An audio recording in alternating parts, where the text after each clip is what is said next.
Hi, I'm Robert. I'm going to show you how to take the seats out of a Citroen DS because it is not as simple as they say. They're right to say that there are 4 bolts per chair and it's easy to take them out, but there's a sequence to put them back in again.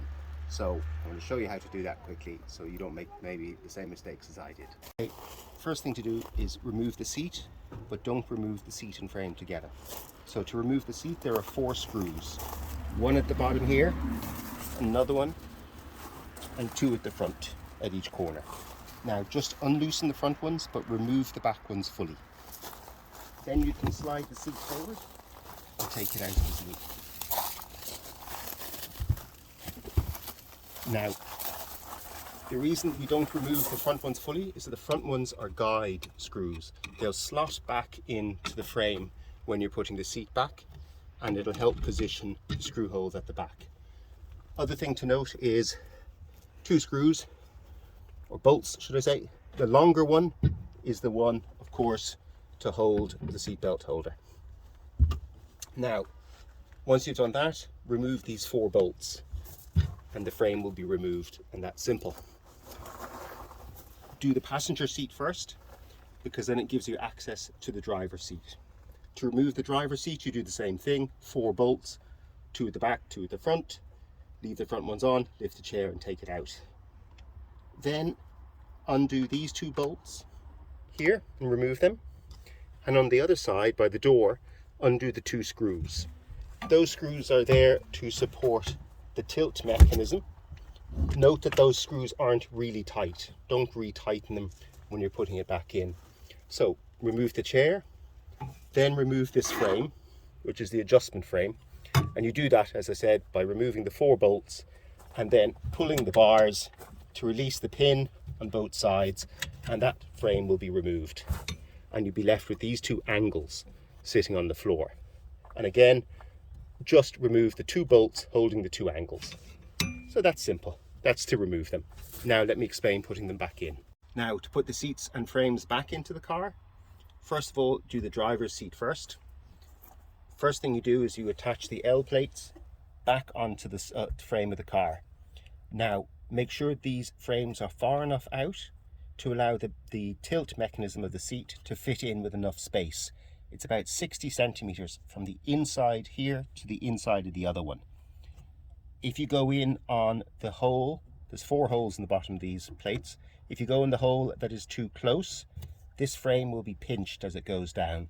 So just check that the width is right for the frame before you assemble and retighten everything. So put in the 2 plates, then put in the angle, the mechanism here. The mechanism will feel like there's not enough room or there's too much room and it's going to just drop. That's what these securing bolts do. They pull the L plate back towards the frame and hold it nice and tight. But again, don't over tighten these. And that's the same on the other side. Then we attach the seat. The 2 guide screws are on the front underside of each chair, under each side of the chair. Attach them to the front first, slide it back, and then you'll get the exact position for the screws that are down here. Remember another thing, the driver's seat, the backrest knob is always by the door in case you put the passenger seat in where the driver's seat is and have to take it out again. The longer screw is for the back where it holds the seatbelt holder. And another thing to notice is that the 4 holes that hold the frame into the chassis of the car, the chassis isn't threaded. There's a bolt that's below the metal panel. And I found on 2 of these areas that if you push the bolt down, the nut that's sitting below isn't in the exact position, and you can push the nut out of the way and then the bolt is freely spinning here, not attaching to anything. So on 2 of the holes, I had to get a little implement, make a little implement like this, and pull the nut back into the right position to allow the bolt to go down properly in it. And I had noticed that the bolts that I had taken up have been very rounded, and I noticed on this frame that the holes aren't exactly straight.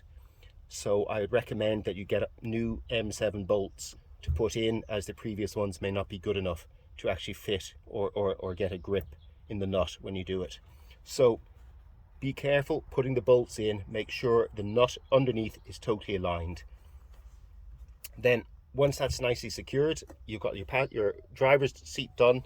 Then the same thing with the simpler seat for the passenger. 4 screws into here, the 4 bolts should I say, and put the seat in the same way. Slide into the guide rails at the front, drops down, and the 2 securing bolts on the back. So it's very straightforward to do once you understand the sequence.